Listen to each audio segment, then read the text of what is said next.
All right, we're in week 2 of our series, Transformed in Your Physical Health. Who here has ever thought about their physical health before? I actually do a little bit of hands. You can do a little hand if you want. Doesn't matter, because today we're going to be talking about our physical health, but it's going to be a little bit different than what you might think. Now, the most physical thing that I've ever done in my entire life was involved with a little mountain we have here in Washington called Mount Rainier. And I had an opportunity in 2010 to climb Mount Rainier. And I was 19 years old, and I thought, okay, that's cool. Yeah, sure, why not? Let's do it. I didn't have a proper perspective on what a cool opportunity that was at the time, and since then I've gone, oh wow, that was really cool. And my dad, Pastor Charlie, he said, hey Stephen, you should probably do some things to prepare for climbing Mount Rainier. And I was like, okay, what does someone do to prepare to climb Mount Rainier? It was like, well, you should probably climb some other mountains. You should break in your boots. You should start getting some good sleep, and you should, do some physical exercise and stuff to get ready. And in my head, I was like, yeah, I'm not going to do any of those things. 19, it's pretty dumb, and not a lot has changed, but I do remember climbing Mount Si once in preparing for climbing Mount Rainier. I heard that if you really want to know that you've got like a good conditioning to climb Mount Rainier, you have to be able to climb Mount Si up, down, then up and down again, and there's like a certain time frame for it. Yeah, I didn't do that. I climbed it. I think it took me 6 or 8 hours or whatever, and I thought, okay, we're good. I didn't even wear the boots that I would have been wearing for Mount Rainier either. Which equipment and all that, there's lots of different things that all go into doing something physical. The equipment, your mental, you have to be mentally in there, spiritually in there, and physically engaged. So we get there and we drive up, and there's this big resort at the site, and I'm like, this is climbing Mount Rainier? Oh guys, this is easy. This is easy. Got this nice cushy bed, get this big meal. We wake up, and they're like, you're going to do this over 3 days. I'm like, anyone can do anything in 3 days. Come on. And so we get all of our stuff on. Mind you, remember, I have not broken in my boots. And we get all our stuff on, and we start climbing the mountain. They go, okay, great, we're going to get up there. And near where you stop for the night is at 10,000 feet. And so while they're going, they're telling you about altitude and things that can happen, like your lungs exploding and different things. And I'm like, wait a minute, hold on, what? They're like, teach you this special breathing technique where you have to take 2 big breaths, and you have to do this special breathe out thing. I don't know. And I'm a scuba diver, so I know a lot about breathing, and I still don't understand kind of what they were talking about. But they're teaching you all this, and we get up, 8,000 feet, and I start to feel like, okay, it's pretty cold.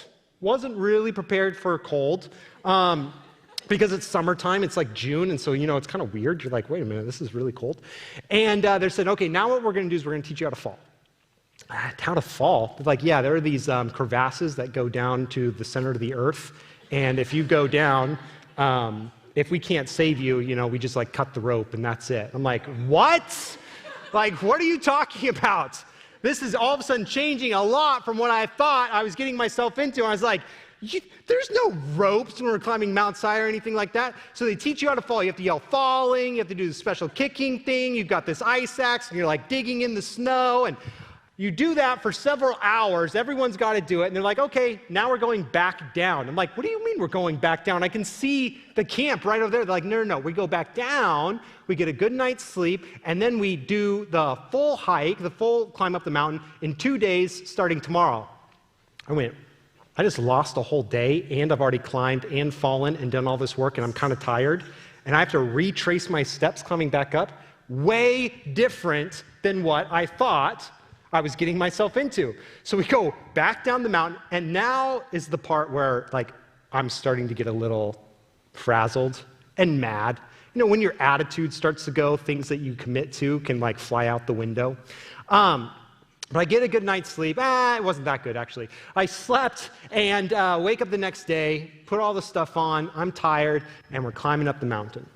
And we get to the part where we did all the falling training, and I said, could have just started from there. But we've reclimbed, we've retraced all our steps, and we get up to Muir, and around 10,000 feet, the altitude can really affect people. It affects everyone differently, but it really affected me. It turned my stomach, the easiest way I can describe it is it turned my stomach into the size of about that, like a jelly bean. Like you got to eat. You have to fuel your system if you're going to do something physical, right? And I stopped eating. And they would come by and they'd go, hey, make sure you eat. Are you eating? Yeah, I'm eating. I was lying, wasn't eating. And they're like, okay, well, you got to make sure you're drinking fluids, you make sure you're eating, doing all this stuff. And it wasn't. We get to Mir, it's super cold, coldest I've ever been in my entire life. And they say, okay, you've got 3 hours, and then we're going to bed. I did the math, and I said, that's 5 p.m. What are you talking about? And they said, well, we're getting up at 2 a.m. to climb the rest of the way to the summit. I said, 2 a.m.? What? This is not anything that I thought I was getting myself into. Who goes to bed at 5 p.m.? Apparently the people who climb Mount Rainier like every other day, because they had no problem. We get shuffled into, and if you're in the military or had ever been in the military and have been in a barracks, God bless you, because this is the closest thing I think I ever got to that, and it was horrible. All right? This is like plywood sheets, it's cold, and there's, I don't know, 40 of us just piled into this thing, stacked up like sardines, and I'm just going, it smells, it's 5:30 p.m., and I'm supposed to be sleeping, and yeah, there's no way. I think I fell asleep around like midnight, right? Woke up 2 hours later, because the guy's coming around, okay, he talks in the nice voice too, like you're just like, you know, hey, this is really exciting, it's time to wake up. I'm like, okay.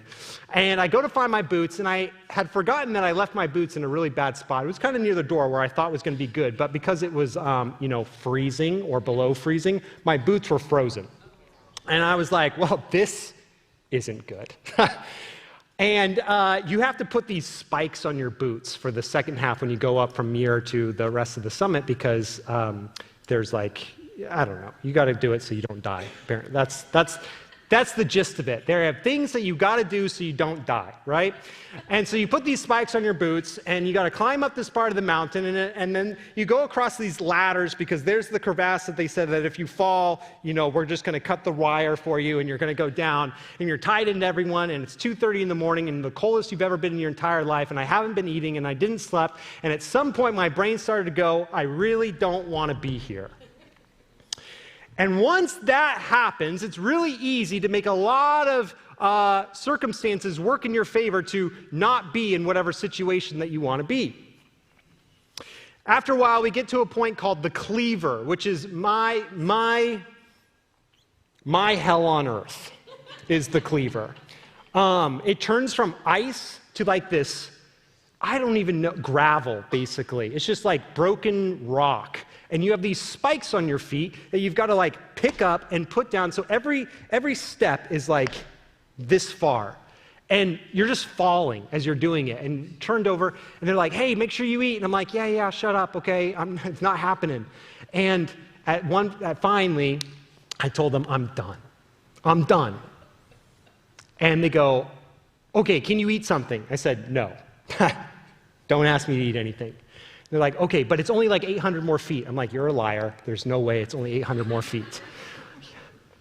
And he's like, no, it's really only 800 more feet. I said, there is no power on this planet that will get me to take one more step forward. And so I took myself out of climbing Mount Rainier. I did not summit. I quit. Looking back, what I realized was I got myself off the mountain, because you have to climb back down. A helicopter didn't come by, and some guy in a basket like Brian came, you know, Brian Dickinson, that's what he would do. He'd pick you up and he'd go, let me take you down the mountain, right? That didn't happen. I climbed down the mountain myself. So obviously there was stuff still in the tank, but because I didn't prepare, because I didn't know, because I wasn't ready, I took myself out, and I missed the opportunity to climb to the top of the mountain. And today we're talking about how we can take ourselves out of the race, or not have the right perspective to be in the race, and miss out on what God has for us. I had planned to reclimb, or retry at least, Mount Rainier in 2020, and then COVID happened. It was going to be the 10-year anniversary, and I had broken in my boots this time. But it's still something that I think about to this day, going, I can't believe I quit. I can't believe I quit.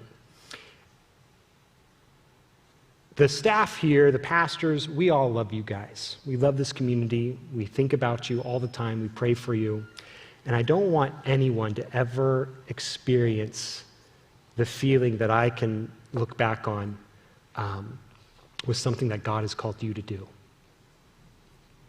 God has called each and every single one of us to do something incredible, something far beyond anything we can possibly hope for or imagine, a better mountaintop experience than even Mount Rainier. So let's stay in the game. Let's stay in the race. Let's not quit. In fact, our verse is Hebrews 12, 1 and 2. And it says this: "Therefore, since we are surrounded by such a great cloud of witnesses, let us throw off everything that hinders and the sin that so easily entangles. And let us run with perseverance the race marked out for us, fixing our eyes on Jesus, the pioneer and perfecter of faith." I have been in a physical sort of transformation, spiritual, it's all connected. I talked about this last week, mind, body, and spirit, right? They want all things. The whole person needs to be in balance, working together to do what God has called us to do. And one of the biggest things that helped ORU kind of go towards that, I think it was from the beginning, but they sent out these missionaries. This is the story. So if this is not true, someone else lied to me, but I'm going to tell you the story. The story is that they sent out these missionaries because at ORU there's a swim test. They make sure that you can swim. It's required to be able to swim. And you can get a doctor's note for it, but they really follow up on that. Because they sent out these missionaries, and they do this every single year to different parts of the world, and these missionaries were trying to cross a river, and they didn't know how to swim, and they both drowned. And so they weren't prepared. They weren't ready. And the school felt responsible that they were the ones who were trying to equip them, train them, get them ready to go, and they said, that will never happen to one of our missionaries ever again. So now there's a swim test. You have to be able to swim. God has a plan and a purpose for each one of us, but there are things physically that we have to do that's between you and Jesus. That's what we're talking about today. And only for you to be able to be in that race, to do those things. Have you ever thought about what your ideal self looks like? What your ideal self looks like? If you haven't, try to think about it right now. What does that ideal self look like physically? Is Jesus part of the thought? Is he part of the equation?